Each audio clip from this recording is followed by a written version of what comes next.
Welcome to this presentation by Wellinger Institute's Business Design students for the course Strategy and Consulting. In today's presentation, we break down Bain & Company's approach to driving sustainable growth. Instead of looking at their framework in isolation, we'll pair it with a real industry example, the telecom sector, where Bain has been helping companies shift from stagnant consumer model to high-growth digital service model. By the end of it, you will understand not only the growth framework, but also how consultants actually apply it in the real world. Bain's growth philosophy is built on the idea that companies don't grow by just adding new things. They grow by scaling what works and extending it in a disciplined way. The first step is always about reinforcing the strongest part of the business, because that becomes the foundation for everything else. After that, the companies look for logical expansion paths where their current strengths give them a natural advantage. And when big industry shifts occur, like technology changes or customer behavior changes, the company may need to redefine what business it is fundamentally in. The beauty of this model is that it creates a predictable formula that businesses can apply repeatedly to grow without losing focus. The telecom industry is a great example of why a strong growth strategy is essential. Traditional revenue sources like mobile data and voice have matured, and most customers already have access to these services. This means telcos can't rely on consumer acquisitions anymore. But the exciting part is that new technology, especially 5G and cloud, is opening up completely new areas of value, particularly in enterprise services. Things like cybersecurity, IoT, and digital solutions for industries are becoming the new battlegrounds. Bain's research repeatedly shows that the companies that shift towards these areas early are the ones that capture the next wave of growth. On this slide, we are applying Bain's telecom growth framework to show how a traditional telco can transform into a digital solution leader. The process begins by redefining the core, shifting the company's identity from a basic connectivity provider to a techco that builds platform, leverages 5G for advanced use cases like smart factories, and forms partnership with cloud and cybersecurity players. The second pillar is strengthening the core, which focuses on improving what the company already does well, boosting network reliability, enhancing customer experience, streamlining operation, and using analytics to reduce churn. Finally, the framework encourages expanding. For telecom, this means unlocking high-value B2B opportunities through segmentation, modular enterprise solution, and dedicated sales service team. Together, these three actions create a clear roadmap for telco to evolve, stay competitive, and capture new growth. What we learn from Bain's approach is that growth isn't about chasing trends. It's about building strategically from a position of strength. Telecom is a perfect demonstration of this. The operators that succeed are the ones moving deliberately into new digital domains while keeping customer value at the center. For anyone aspiring to work in consulting or strategy, this framework is essential. It trains you to think in terms of company's true strengths, the logical next steps, and the long-term shifts that might require a business to reinvent itself. These are the exact thought processes consultants use while solving real high-impact problems. This poster summarizes how Bain's growth strategy framework applies to the telecom industry, using current data and future-facing insights to illustrate why strategic transformation is no longer optional for telecoms. Let's break it down into three parts: the current landscape, Bain's growth strategy framework pillars, and key strategic learnings.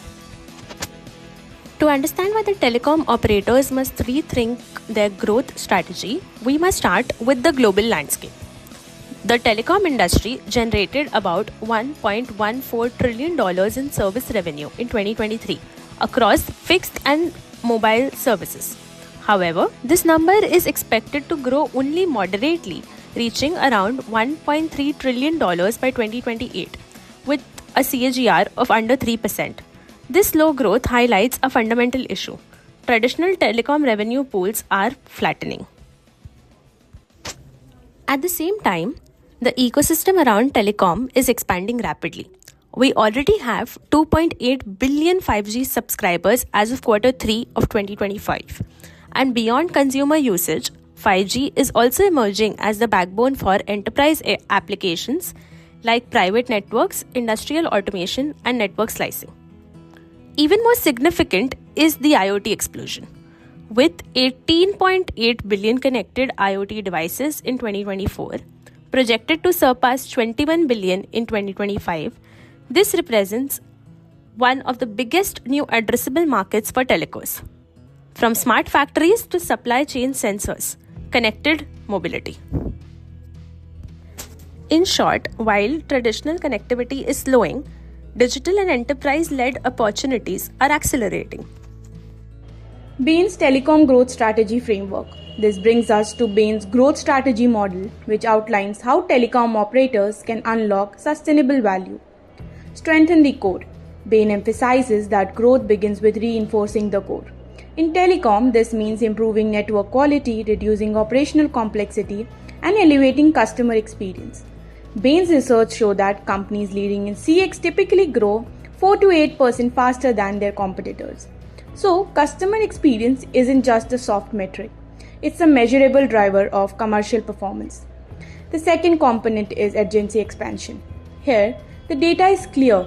While the consumer telecom market grows at roughly 0.6% a year, B2B is expanding at 2.6% annually, over 4 times faster. Bain advocates shifting focus to enterprise mobility, IoT, cybersecurity, and cloud service, where telcos can use their existing capabilities to compete effectively and capture faster growing profit pool. Finally, Bain stresses that telcos must eventually redefine their core identity. The future is in becoming digital service provider, not just connectivity provider. Digital services revenue globally is expected to exceed $700 billion by 2030, driven by cloud, IoT, cybersecurity, and private 5G. This is where the next decade of growth truly lies. Telcos that successfully transition into the space which lead the industry's value creation. From this analysis, there are 5 clear strategic learnings. First, follow the profit pools. Growth comes from B2B, digital services, and IoT, not consumer average revenue per user. Second, prioritize capabilities over market size. Companies win where they already have a structural advantage. Third, customer experience is quantifiable and has a direct revenue impact. Fourth, reducing complexity is essential. Scale only comes from repeatable, modular solutions. And finally, every strategy must prepare the business for a model shift towards digital ecosystems and enterprise-centric value creation. In conclusion, the telecom industry is at an inflection point. Bain's framework not only explains where growth will come from, but also offers a structured roadmap for how telcos can transition from slow-growing connectivity businesses into high-growth digital platforms. The combination of data-driven insights and strategic discipline is what will define the next generation of telecom leaders.